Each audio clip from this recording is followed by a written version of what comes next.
ہو گیا ہے۔ آج ساری دنیا نے دیکھا ہے کہ رضا کا وہ شہزادہ جو آج 80 سال کے بعد ہندوستان کی سرزمین ہی میں نہیں بلکہ عالمگیر پیمانے پہ جو انہوں نے خدمتیں انجام دی ہے اس کا انعام یہ ملا ہے کہ قیامت کے دن جنت تو وہاں ملے گی۔ اس دنیا میں اللہ نے وہ انعام عطا فرمایا۔ اعلیٰ حضرت کے دو شہزادے، ایک مفتی اعظم ہند، ایک حجت الاسلام حامد رضا خان، اپنے زمانے کے حسن و جمال اور علم و فضل میں یکتا، منفرد اور ممتاز حضور حجت الاسلام جنہوں نے لاہور کے مناظرے میں یہاں کے لوگوں کو اپنے علمی فضل سے، یہاں کے علماء کو انہوں نے دندان شکن جواب دیا تھا، جن کے چہرے کو دیکھ کر بریلی کی گلیوں میں گھومنے والا بدعقیدہ اور مشرک بھی کلمہ پڑھ کے مومن ہوتا تھا۔ یعنی جن کا حسن لاجواب، جن کا علم لاجواب، اور مفتی اعظم ہند جن کا تقوی لاجواب۔ ایک کا بیٹا اور ایک کی بیٹی اعلیٰ حضرت نے اپنی گود میں بٹھا کر دونوں کا عقد کر دیا۔ یعنی جن کا پردادا اعلیٰ حضرت، جن کا پرنانا اعلیٰ حضرت، جن کا دادا حجت الاسلام، جن کا نانا مفتی اعظم ہند، جن کا باپ ابراہیم رضا خان، ان مقدس گود میں جو بچہ پروان چڑھا اسی کو دنیا آج اختر رضا کا ازہری تاج الشریعہ کہتی ہے۔ تاج الشریعہ 75 سال کی عمر انہوں نے اس دنیا میں گزاری۔ انہوں نے ہمیشہ حق ہی کہا۔ دیوانہ وار بریلی سے نکل کر وہ چاہتے تو 5 ایکڑ زمین پر شاندار بنگلہ بنا لیتے، پر ازہر مصر سے واپس آنے کے بعد نہ بنگلے کا پلان بنایا، نہ انہوں نے گھر کا پلان بنایا، نہ گاڑی کا پلان بنایا۔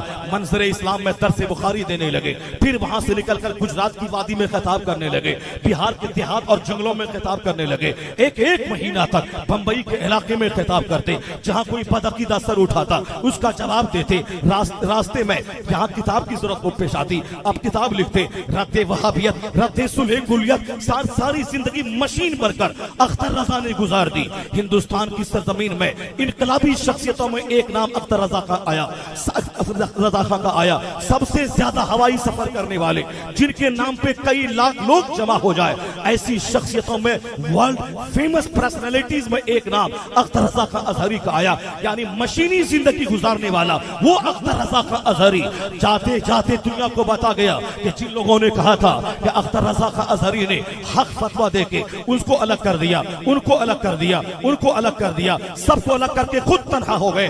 حاسدین نے کہا تھا اختر رضا تنہا ہو گیا، تو اللہ رب العزت نے بتا دیا کہ جو اللہ کے مذہب کا کام کرتا ہے وہ تنہا نہیں رہتا ہے۔ دنیا ساتھ چھوڑ جائے پر اللہ اس کے ساتھ ہوتا ہے، اور اللہ جس کا ساتھ دے دے۔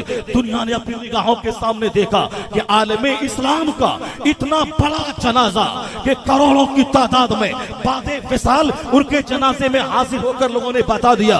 اختر رضا خان ظاہری زندگی میں ہوتے تو مقصد تھا تعویذ ہم لے لیتے، پروگرام ہم لے لیتے، خلافت لے لیتے، مگر بعد وصال نہ تعویذ لی جا سکتی ہے، نہ سند لی جا سکتی ہے، نہ خلافت لی جا سکتی ہے۔ صرف ایک ہی ارادہ دل میں پیدا ہوا، کروڑوں آدمی کا ایک ولی کامل کا جنازہ ہے، ایک جنتی کا جنازہ ہے، جنازے میں شرکت ہوئی تو میں بھی جنتی بن سکتا ہوں۔